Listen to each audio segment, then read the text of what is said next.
Hello everyone, welcome back to our YouTube channel Vanijya गुरु।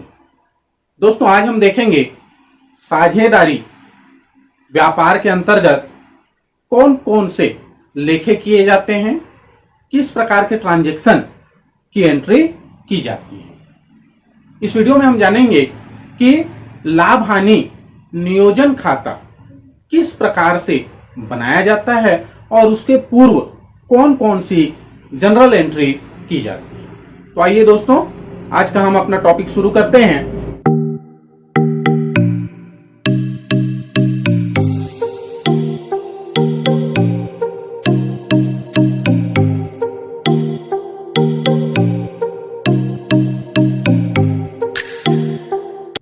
भारतीय साझेदारी अधिनियम में साझेदारी फर्म के हिसाब किताब के बारे में स्पष्ट रूप से कोई नियम नहीं दिया गया है, तो साझेदारी फर्म भी उसी प्रकार से अपना हिसाब किताब तैयार करती है जिस तरह से एकाकी व्यापारी तैयार करते हैं। किंतु कुछ ऐसे स्पेशल ट्रांजैक्शन होते हैं, विशिष्ट लेखे होते हैं, जिसके लिए साझेदारी फर्म में कुछ अलग से कार्य करने होते हैं। कौन कौन से ऐसे कार्य हैं, कौन कौन से ऐसे सौदे हैं, लेखे हैं जो हम देखेंगे। इनमें पहला होता है लाभ हानि का विभाजन। आगे हम बढ़ते हैं, साझेदार का प्रवेश, किसी साझेदार का अवकाश ग्रहण करना, साझेदार की मृत्यु, साझेदार का दिवालिया हो जाना, पुराने लाभ हानि अनुपात में परिवर्तन करना। इसके अलावा जब कोई व्यापार किसी अन्य व्यापार को खरीद लेता है, कोई साझेदारी फर्म कंपनी के रूप में परिवर्तित हो जाती है, या दो फर्मों का एकीकरण हो जाता है, विलय हो जाता है, या अंतिम हम देखते हैं कि साझेदारी समाप्त हो जाती है, फर्म का विघटन हो जाता है। तो ये कुछ ऐसे विशिष्ट लेखे होते हैं जिसके लिए हमें स्पेशल अकाउंट्स तैयार करने होते हैं, जनरल एंट्री करनी होती है। यहां हमारा आज का टॉपिक है लाभ हानि का विभाजन, और लाभ हानि के विभाजन के लिए लाभ हानि नियोजन खाता तैयार करना। जैसा कि हम जानते हैं, जो एकाकी व्यापारी होते हैं वो अपने लाभ को लाभ हानि खाता बनाकर बांट लेते हैं, मतलब अपने लाभ को एडजस्ट कर लेते हैं। लेकिन साझेदारी फर्म में साझेदार सीधे लाभ हानि खाते से अपने लाभ का विभाजन नहीं करते हैं, बल्कि एक और खाता, लाभ हानि खाता तो बना लेते हैं जिससे उन्हें शुद्ध लाभ मिल जाता है। उसके बाद वो एक और खाता तैयार करते हैं जिसे लाभ हानि नियोजन खाता कहा जाता है। इस लाभ हानि नियोजन खाते में समझौते में उल्लेखित अनुपात में, या अगर समझौता नहीं किया गया है, साझेदारी संलेख तैयार नहीं है, तो उस कंडीशन में बराबर बराबर सभी साझेदारों में लाभ हानि का विभाजन करते हैं। लाभ हानि का विभाजन करने के पूर्व कुछ और सौदे या समायोजन करने होते हैं, जिनके लिए कुछ स्पेशल पंजी प्रविष्टियां होती हैं। जैसे कि आपको यहां पे दिखाई दे रहा होगा, इसमें पहला समायोजन जो होता है वो होता है पूंजी पर ब्याज का। पूंजी पर ब्याज के लिए क्या जनरल एंट्री होती है? पूंजी पर ब्याज के लिए पंजी प्रविष्टि होती है। पूंजी पर ब्याज खाता डेबिट होता है साझेदारों के पूंजी या चालू खाते से।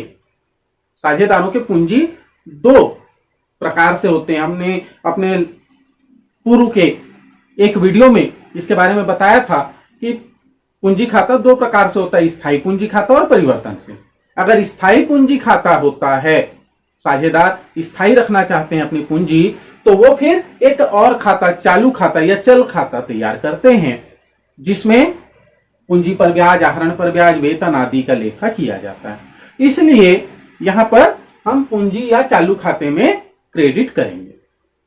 तो पहली प्रविष्टि होती है पूंजी पर ब्याज खाता डेबिट साझेदारों के पूंजी या चालू खाते से।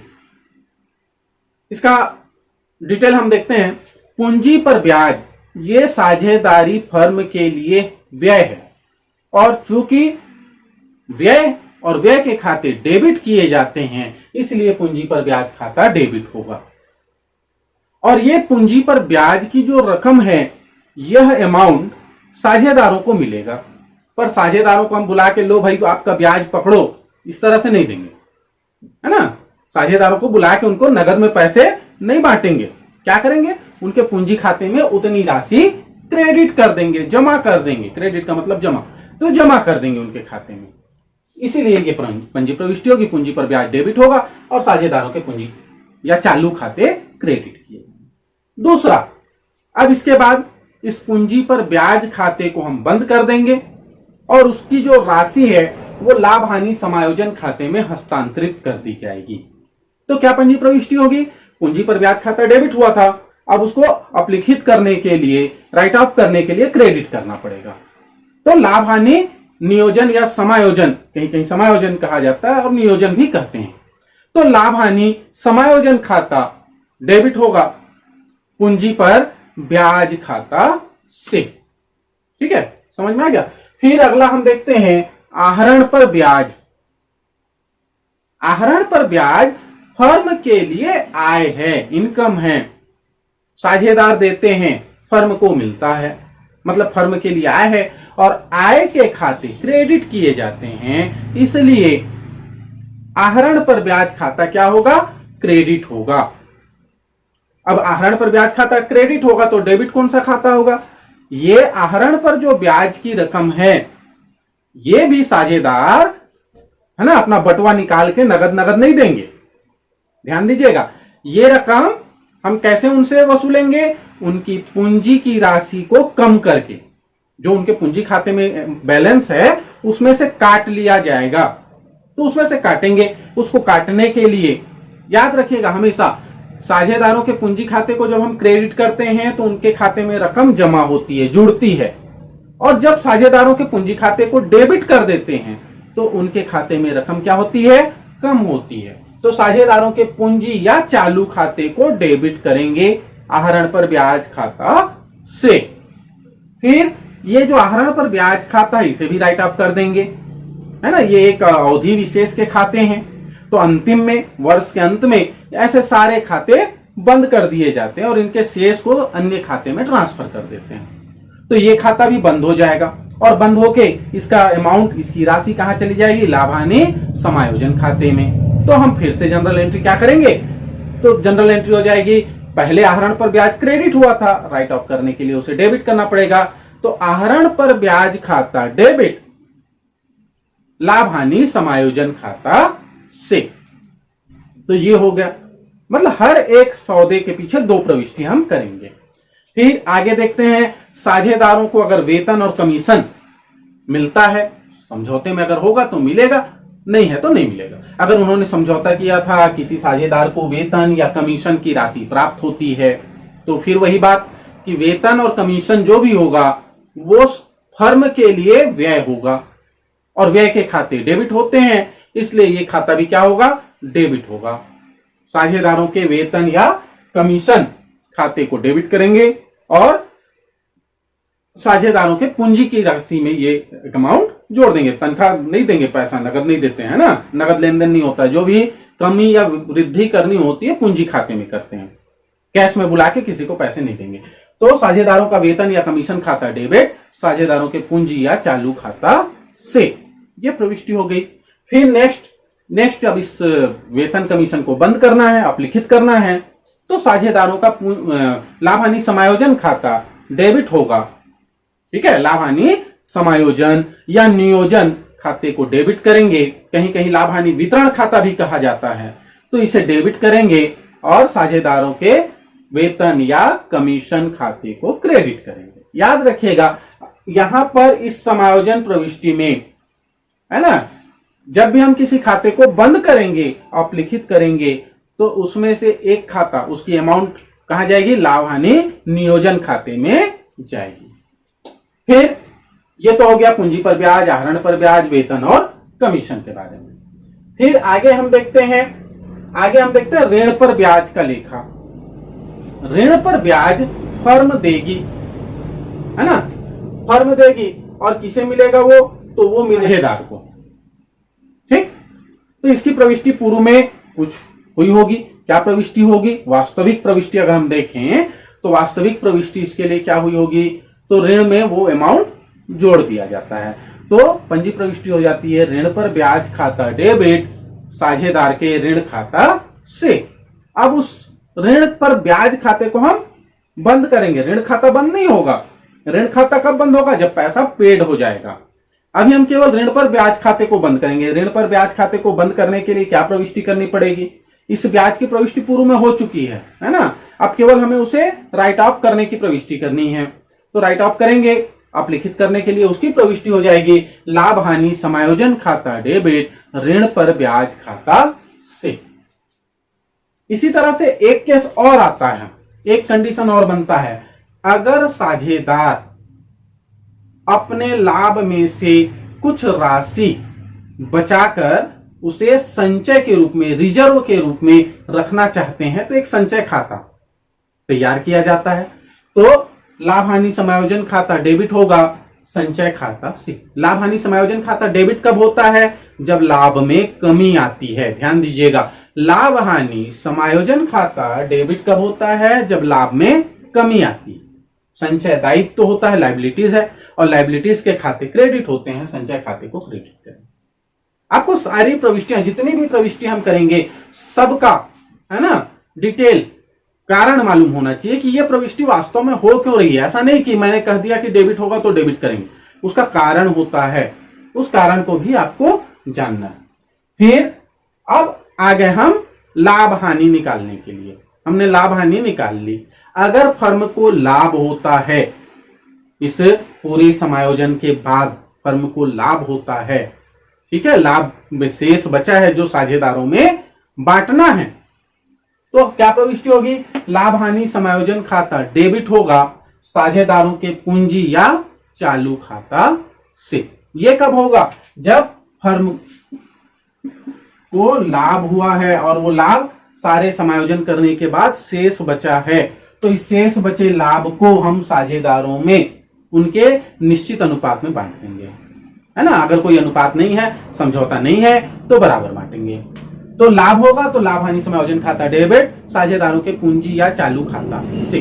अगर हानि होगी, दोनों में से कोई एक होगा, दोनों चीज नहीं होता है, दिन और रात एक साथ नहीं होता है, या तो लाभ होगा या हानि होगी। अगर लाभ है तो हानि नहीं होगा, हानि है तो लाभ नहीं होगा। अगर हानि हो जाती है किसी कारणवश, तो उस कंडीशन में साझेदारों के पूंजी या चालू खाते डेबिट होंगे, क्योंकि हानि है तो उनकी पूंजी की राशि कम होगी, तो डेबिट करेंगे, और लाभ हानि समायोजन खाते को क्रेडिट किया जाएगा।